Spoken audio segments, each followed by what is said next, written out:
Society's dead. Long live society.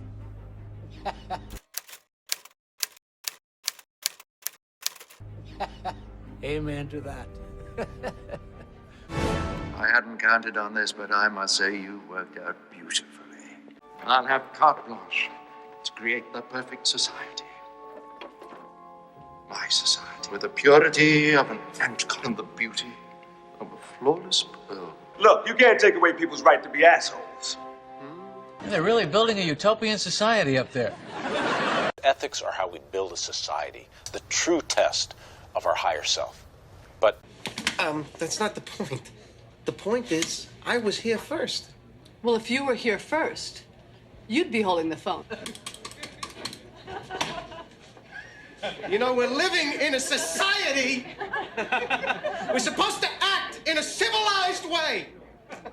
Long live society. Amen to that.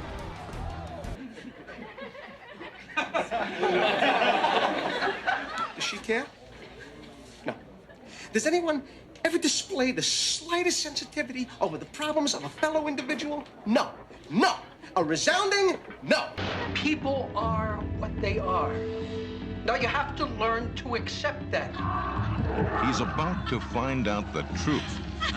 What, you've been living with these people all your life and you didn't know anything about this? Is far worse than he could ever imagine. If you don't follow the rules, Billy, bad things happen. Didn't you know, Billy Boy? The rich have always sucked off low-class scum like you. Now, some people make the rules and some people follow the rules. It's a question of what you're born to. You never were one of us. You know, you really deserve what's going to happen to you. I don't think so. Wait. Can't you see they're setting you up for something? Bill Whitney is about to become one. Showtime, Billy! With society. In Beverly Hills, what you fear is only the beginning. Anything for society. Data was meant to empower us. Instead, it left us powerless, scaring us into even more submission. And like a botnet, the fear I created is spreading so fast, it's practically airborne. It swallowed us whole. And while we're here, they're having their way with us. They packaged a fight into product, turned our dissent to intellectual property, then marked up the price. This is what they do. And this all started because I tried to hide from society. Remember? Fuck society. Yeah, well, I fuck society, all right. This is their greatest trick. We try and bring you the truth, and they're trying to take that away. And now they're moving to the next step. You know what the next step is? Lobotomizing us into their virtual reality horror show. Who knows what could come from this? Thank you. Thank you very much. What if instead of fighting back, we cave, give away our privacy for security, exchange dignity for safety, trade in revolution for repression? What if we choose weakness over strength? I can stand here and blame Evil Corp and every other conglomerate out there for taking advantage of us. Blame the FBI, NSA, CIA, all the world's leaders for aiding and abetting them. Blame Adam Smith for inventing modern-day capitalism in the first fucking place. Blame money for dividing us. Blame us for letting it. But none of that's true. This is what they wanted all along. For us to buy in on our worst selves. Truth is, I'm the one to blame. And I could see how all of the damage that they've caused could finally be undone. I'm hearing rumors, John, about some unorthodox teaching methods in your classroom. When we succeed, a whole new world will be born.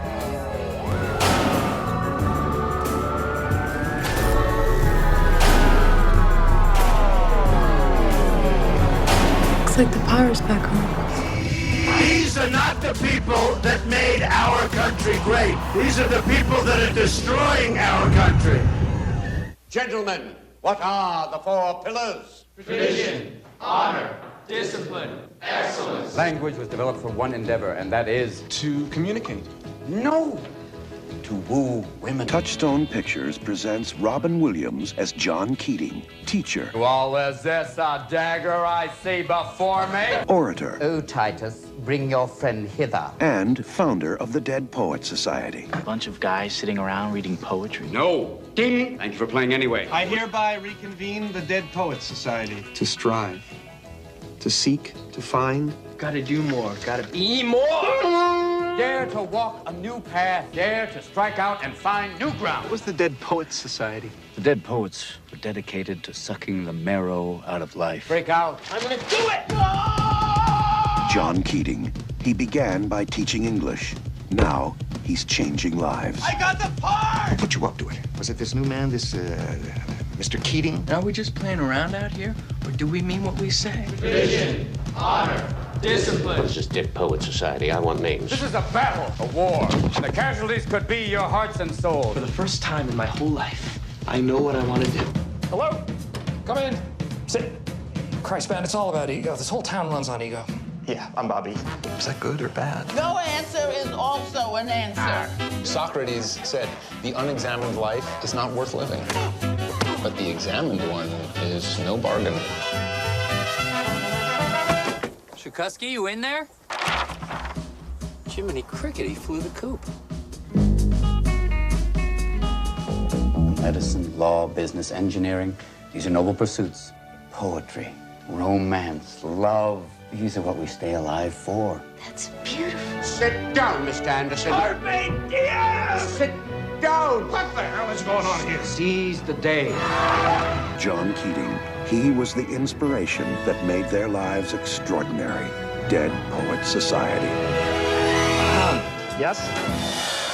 Life is a comedy written by a sadistic comedy writer. This is a film about the perfect country. It doesn't yet exist, and it may never, but thinking about it is no idle daydream. Sketching utopias is a way to address current problems and understand how to solve them. Focusing on the ideal version of something helps us more clearly define what we feel is wrong with what we have. Utopias bring our plans for reform into focus.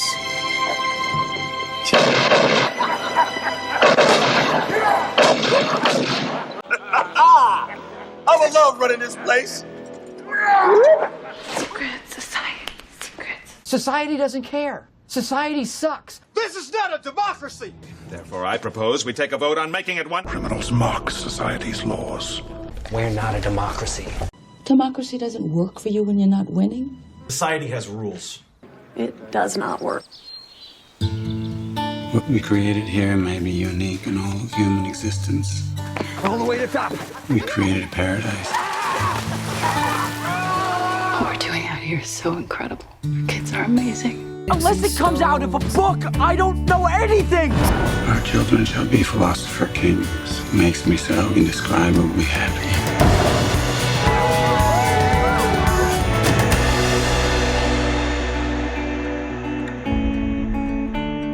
The genesis of it was me being a father, grappling with my own questions of what kind of parent are you going to be and how are you going to be a parent in the contemporary United States today.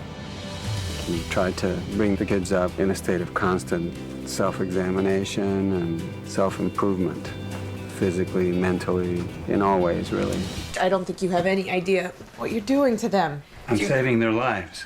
That's what I'm doing.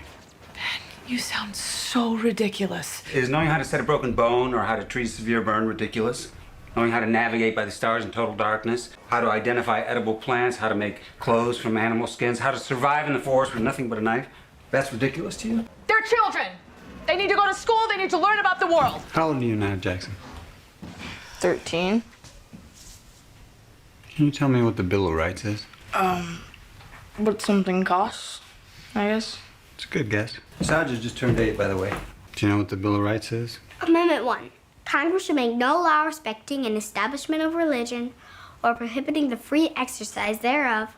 Regurgitating memorized amendments isn't what I'm asking for. It's not the Bill of Rights. We'd be more like China. Here, at least, we don't have warrantless searches. We have free speech. Citizens are protected from cruel and unusual punishments. What Ben and I have created here may be unique in all of human existence. We created a paradise out of Plato's Republic. Our children shall be philosopher kings, because we are defined by our actions, not our words. How would you characterize the 2010 Supreme Court decision on Citizens United? Corporations have the same rights as people, so there's no spending limit on candidates, which means a country is ruled by corporations, and their lobbies do fund candidates and command their fealty by demanding it. Jesus Christ. You made your point. We get it. Go talk to him. Ask her what she thinks of the working people creating an armed revolution against the exploiting classes in their state structures. Well, Marxists can be just as genocidal as capitalists. Or whether or not she's a dialectical materialist and accords primacy to the class struggle. Avoid Marxism. Trotskyite. Trotskyist. Only a Stalinist would call the Trotskyist a Trotskyite, and I'm not a Trotskyist anymore. I'm a Maoist. Right. I forgot. Sorry. On Wednesday night, Donald Trump did something no other presidential nominee has ever done.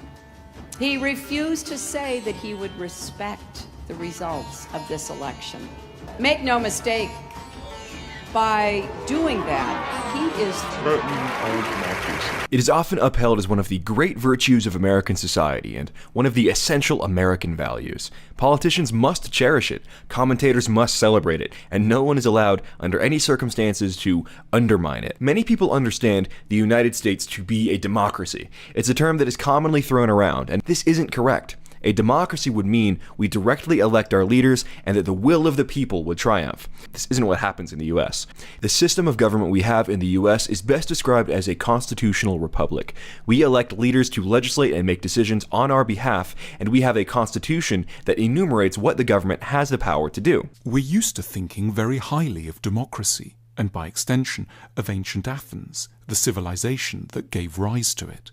It's therefore very striking to discover that one of ancient Greece's greatest achievements, philosophy, was highly suspicious of its other achievement, democracy. Socrates is portrayed in the dialogues of Plato as hugely pessimistic about the whole business of democracy by comparing a society to a ship.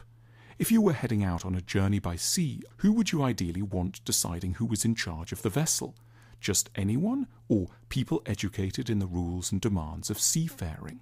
The latter, of course. So why then, responds Socrates, do we keep thinking that any old person should be fit to judge who should be the ruler of a country? Voting in an election is a skill, and like any skill, it needs to be taught systematically to people.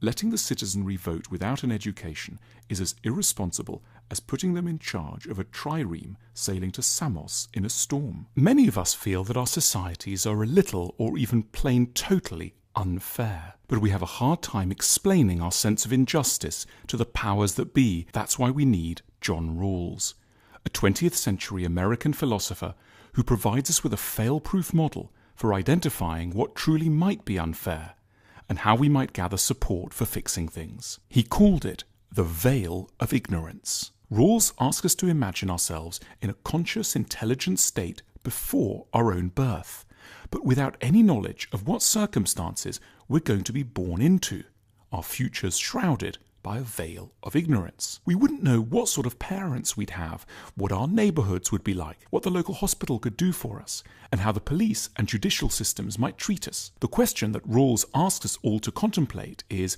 if we knew nothing about where we'd end up, what sort of a society would it feel safe to enter? The veil of ignorance stops us thinking about all those who've done quite well, and draws our attention to the appalling risks involved in entering, for example, US society as if it were a lottery. The veil of ignorance forces observers to accept that the country they'd really want to be born randomly into would almost certainly be a version of, say, Switzerland or Denmark. We know what sort of a society we want to live in. We just haven't focused on it properly until now, because the choices have already been made. I've said it before and I'll say it again. Democracy simply doesn't work.